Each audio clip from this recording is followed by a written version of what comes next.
Part 1. White Clouds. Garland Moon. Mutiny in the Mist.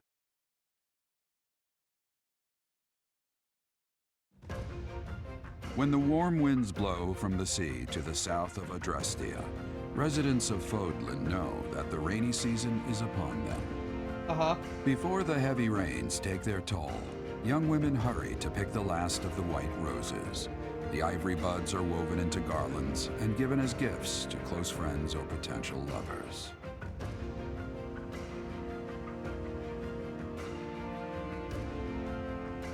Okay.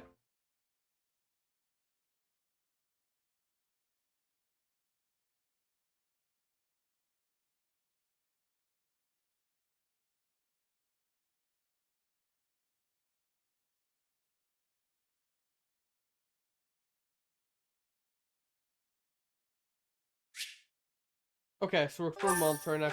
Lovely. Professor, I have a new mission for your students. We have received reports that Lord Lonato has rallied troops against the Holy Church of not Ceros. this mission. Get this mission. Who's Lord Lonato? Lord Lonato is a minor lord of the kingdom. He's been showing hostility toward the church for some time now. A vanguard unit from the Knights of Ceros is already on its way to his stronghold, Castle Gaspar. Okay. Lord Lonato's army is nothing compared to the Knights. It is quite possible the rebellion has already been suppressed. Even so, I would like for your class to travel with the Knights' rear guard to deal with the aftermath. War zones are unpredictable. We do not expect you will have cause to battle, but be prepared for the worst. Excuse me. You sent for me, Lady Rhea? This is Catherine.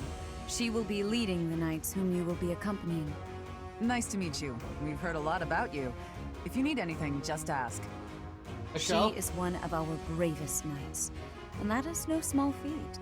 Only an exceptional few have what it takes to join the Knights of Ceros.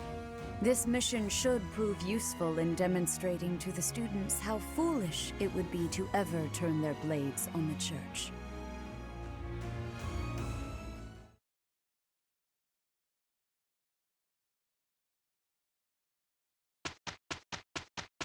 And whose birthday is it?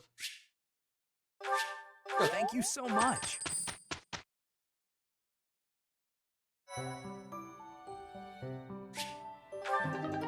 Right, so we can now certifications. Right, perfect.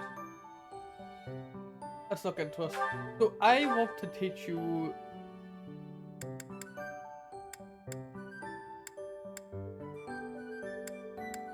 I guess this one. Oh, obviously we passed it. I was thinking the mage. Nope.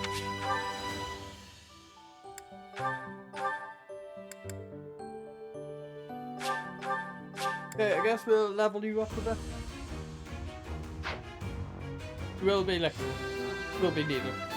As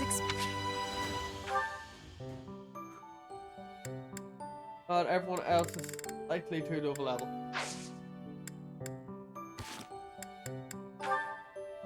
But obviously there's going to be a bit of support. We may as well listen through them all. Hello there, Edelgard. Are you looking for something? You could say that.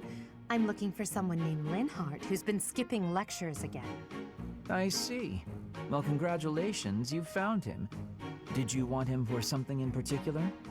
What else could bring me here other than your complete negligence? Well, perhaps you're interested in hearing my latest theories on the nature of crests. I suspect the formation of crests may be quite different than that recorded in church tradition. Oh? Before you go on, is there any discernible benefit to me allowing this babble to continue? Well, of course. And that would be? I suspect you'll find the topic rather entertaining. That's it. What more do you need? Crest research is its own reward. You know, if you ever truly applied yourself, you could become a distinguished scholar. You could use your crest knowledge to benefit the world, or uncover new discoveries in magic theory. Why would I busy myself with such tedious work? I perform this research for my own knowledge. I'm not interested in the world at large. There's nothing wrong with a selfish drive for knowledge, but only if you put it to good use. I'm sure there must be some use. Oh? Then please, tell me what potential uses you have in mind. Well, there are people out there who spend good money on bizarre artistic creations, so I'm sure my not at all useful research could be used as a fine lullaby for the children of the world. A lullaby? I have things to do. Just know that this was my last warning. Sure, of course. Goodbye.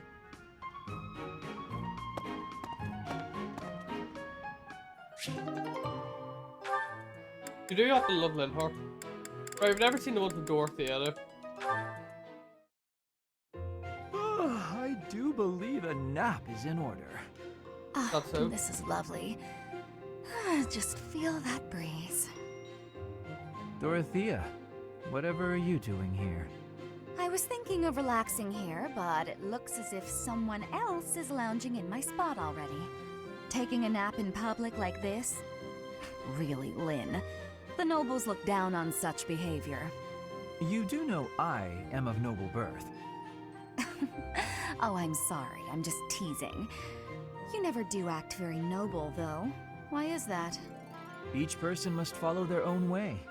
This is how I prefer to live. Even if some of the more pretentious nobles like to poke fun at my ways. Doesn't that bother you? I mean, really? It doesn't hurt your pride or anything? What use is pride? It doesn't feed nor clothe you. It offers no warmth on a cold night. First time I've heard a noble say something like that.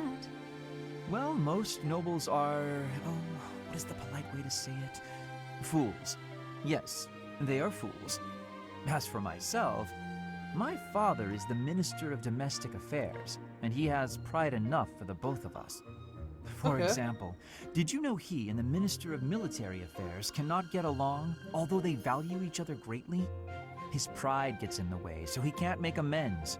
That is why there is discord between civil ministers and military officers in the Empire.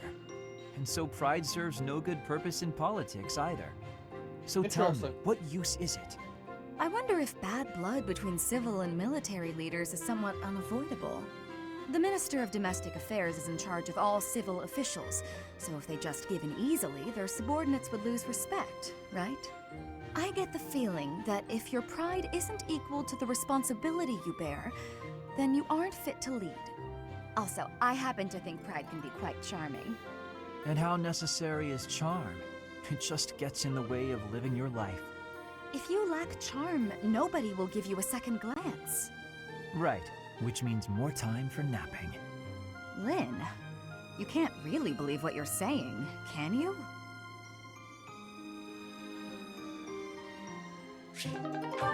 Okay, Yuri and Happy since your last one.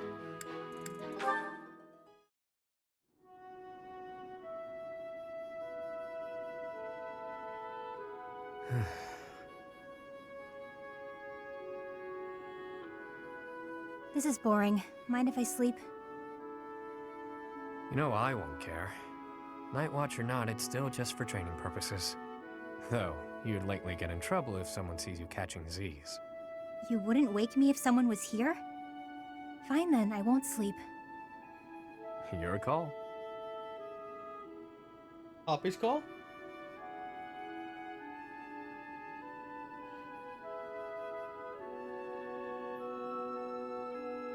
You're being so quiet, Yuri Bird. Say something. I don't always fill the void with my voice, you know. Sometimes it's pleasant to just enjoy the quiet and stargaze. No thanks. Stargazing is a waste of time. The stars don't even stay put all year. Those jerks. See that one? That star is home to the goddess, yeah. Watching over us from afar.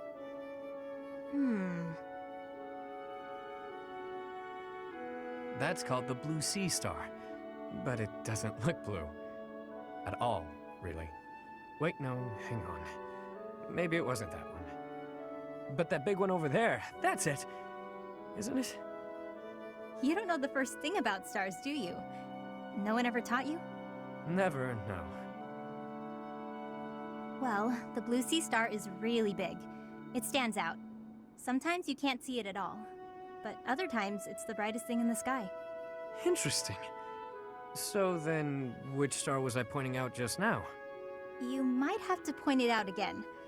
Which constellation were you looking at? Let's see. Will you be able to find it again? It looks a bit like a cat. No, that's not right. Maybe more like a fish? Or a fishing rod. What? I'm serious. See, those stars there are forming a shape that looks very much like a fishing rod. Okay, sorry. But that looks nothing like a fishing rod. Or a cat. I'm surprised you know so little about stars. I thought you knew everything. What do you think I am? The goddess herself? There's plenty I don't know. But I'm always aiming to learn more. I'm uncomfortable not knowing things. So come on then, Happy. Teach me about the stars. That'll be a pain for both of us. As painful as sitting here idling, it's not like you're going to sleep at this point. Clearly you know quite a bit about them. Teach me. Fine, fine. Look up there. To the north. Your other north. See that star? That's called the King's right hand. Okay. We were learning about constellations. Right, so is that everything we have to do? Or I think we just explore, right? Yeah. Yeah. Let's go.